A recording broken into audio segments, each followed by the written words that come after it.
If you've ever wanted to paint something peaceful, beautiful, and that pairs perfectly with winter botanicals, birds are a wonderful choice. They might look complicated, but today I'm going to be sharing with you secrets that make the painting process so much easier.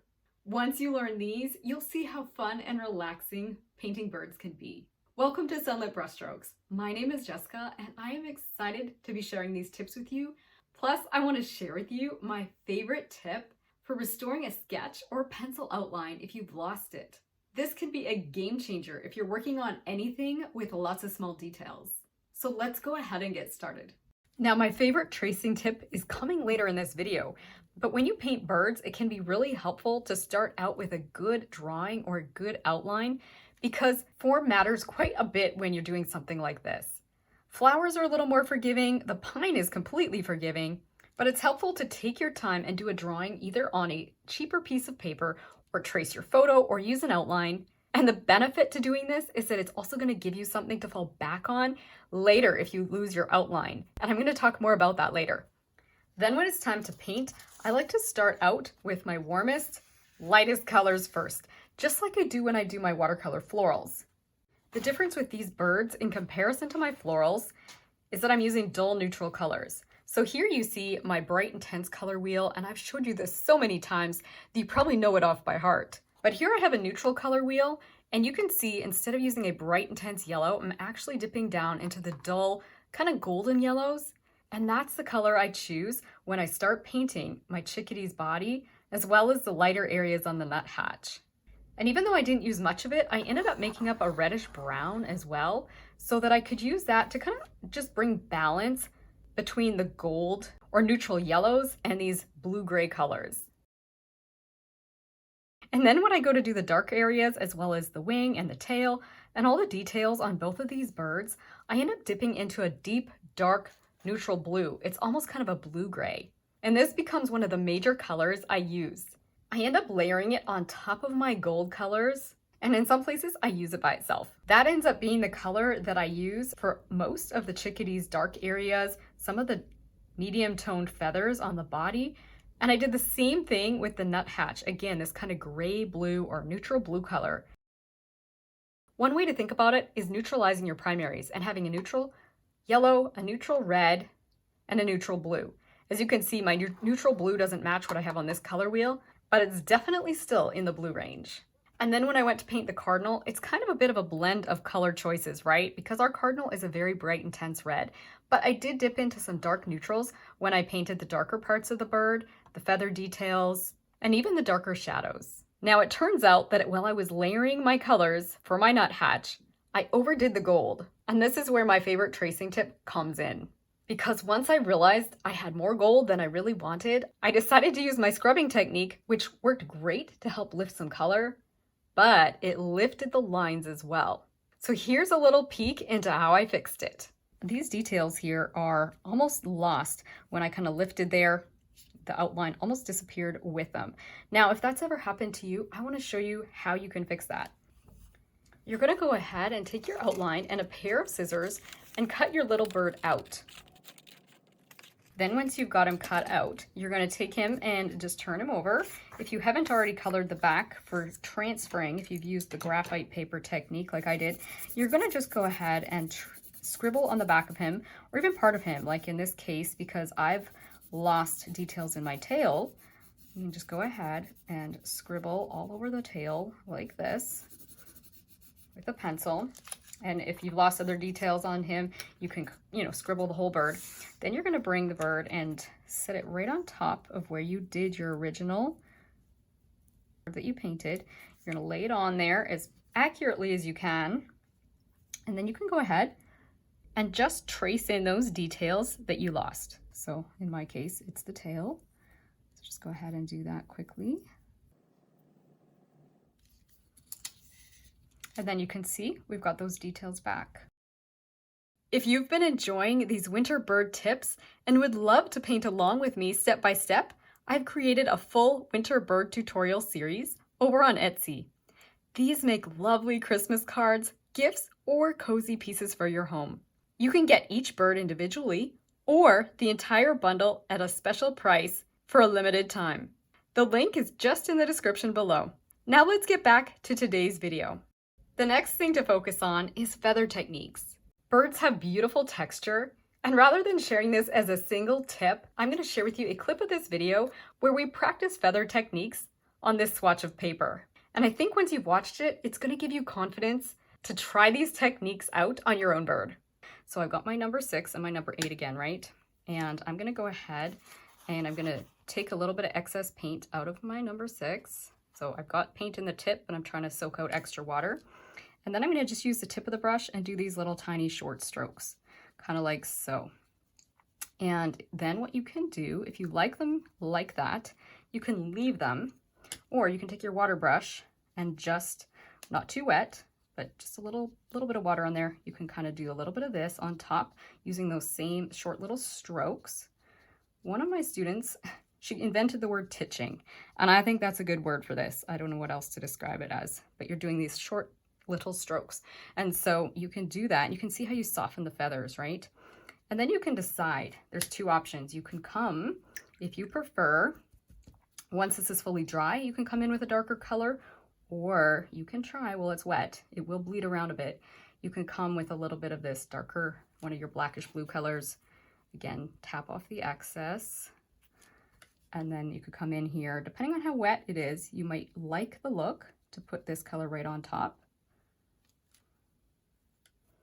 And then let it bleed around and just, you know, soften things with this brush. Or you could come on with this color once again. So we're doing this little practice, titching the feathers. And you're going to pay attention to how they are landing on the bird's body, right? A lot of times they're coming in a downward direction, coming from the head down the body of the bird. So you can do something like that. And then once again, use your damp brush. You can even have it kind of form a tip by kind of like almost like squeezing it like that.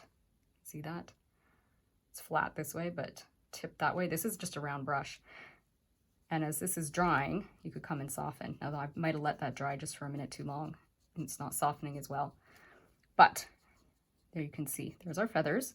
And then what I'll do is I'll use the hairdryer quickly and dry them so that you can see the look of just putting the darker color on top of the feathers after. So I'm gonna go dry it quick, and then we'll put the bluish kind of gray color on top. All right, so once that's dry, then you can come in and you're gonna just put a little tiny bit of this color. So I'm just using the tip of my brush and dipping into this darker color.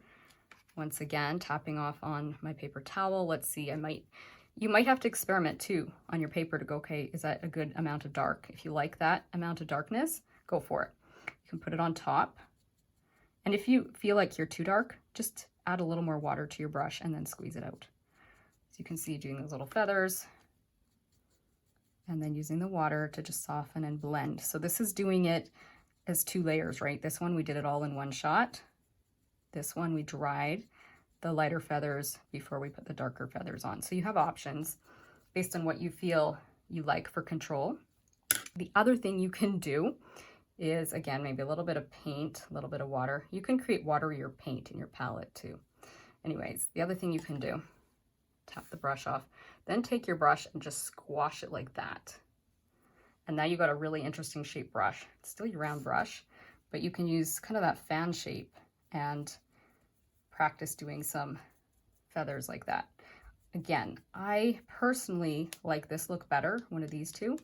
But if you're just beginning and you're finding you really prefer to just have control and this makes you feel the safest, you can start with that and then work your way towards adding that little bit extra water. So let's dip the tip into the water.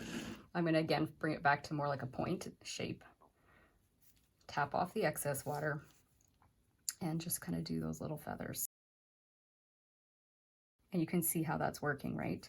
The other thing I'll mention is that you can also shape your paintbrush, right? To kind of create a little bit of that same kind of chisel tip where one side could be a little flat, one side can be like that. And you're going to be able to do some fine lines that way. And then finally, I would say the other thing that will make a big difference is your pressure. If I come down with too heavy a pressure, I'm going to automatically get fatter lines. And if I lighten my pressure a little bit as I do this, and just barely come and like almost just slightly touch the page, I get much finer lines and more natural looking lines. So it can take a little practice, but just work on lightening up the pressure you have in your hand, and you're gonna be able to get finer lines as you're doing this. Hopefully these tips are helpful as you go and paint your birds. Now, the final tip I wanna share with you is how I paint my bird's eyes so that I don't lose the highlights or any of the light parts. That really is what makes this bird's eye come to life. Again, here's a little peek into the footage as I paint my chickadee's eye. Now, the eye is a challenge. If you find that you want masking fluid to do the highlight on the eye, you can by all means take masking fluid and do that. Otherwise, I would say you can use a smaller brush if you prefer, and you're gonna come around and you're gonna paint. Actually, I might even do a smaller brush. So this is a number 3, Artegria, just using the tip of the brush. So I'm coming in here, full concentration of my dark, and I'm coming and I'm gonna paint around the highlight. So what you want is a highlight that's bigger than you think you want. That's bigger than you want, but it's better to make it too big, easier to shrink, harder to lift, right? You have options if you lose the highlight, but I always say make a highlight bigger than you think you need. It looks dumb right now. We'll get it fixed. Then you're gonna use a tiny brush and you're gonna work your way around so that you have almost like an outline, a white outline, almost lost it, but white outline around his eye, kind of like that. Do you see what I just did? So it's like you've left a white dot, you've done the dark, and then you've got this white outline. So if you want to play it safe, you could let that dry before you come back in and add any more darks, and that might be the best option. Let things dry, but then we're going to come in and just refine, just close those whites in ever so slightly if you feel they're overboard. I actually almost don't mind mine. All right, so now that this is dry, I'm going to add just a few very small details. And what I want to do is just kind of take the white of the eye here. Now, I'm okay, in my case, with the size of the highlight.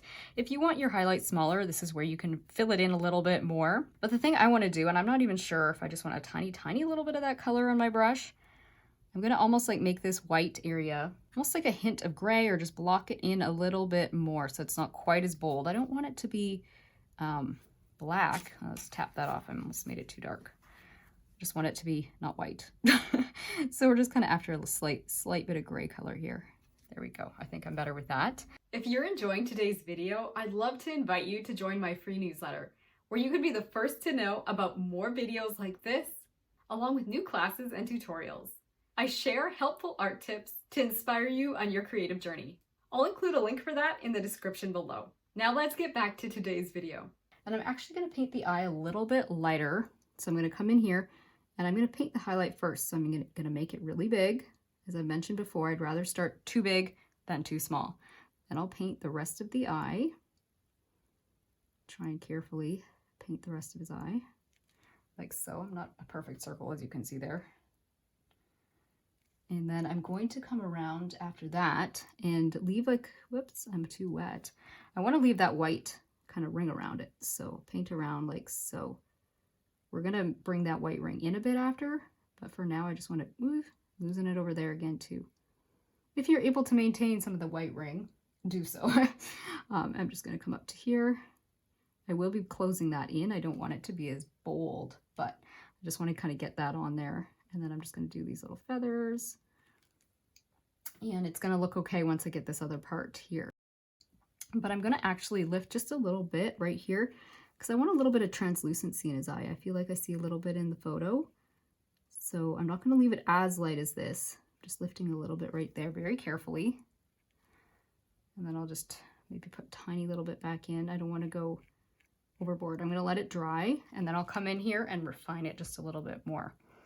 I can actually come in with my water brush and just fill in that top thing there. So I know it looks kind of weird right now. I'm just going to leave it be because it's wet.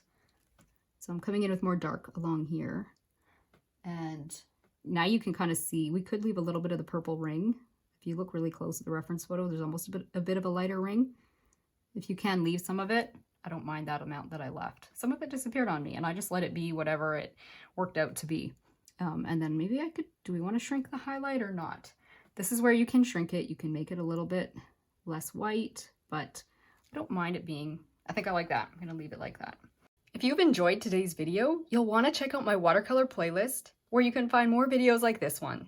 In the meantime, I hope this tutorial has brought a little taste of God's beauty and peace into your everyday life and that it's inspired you to continue enjoying your own creative journey. See you again soon. Bye!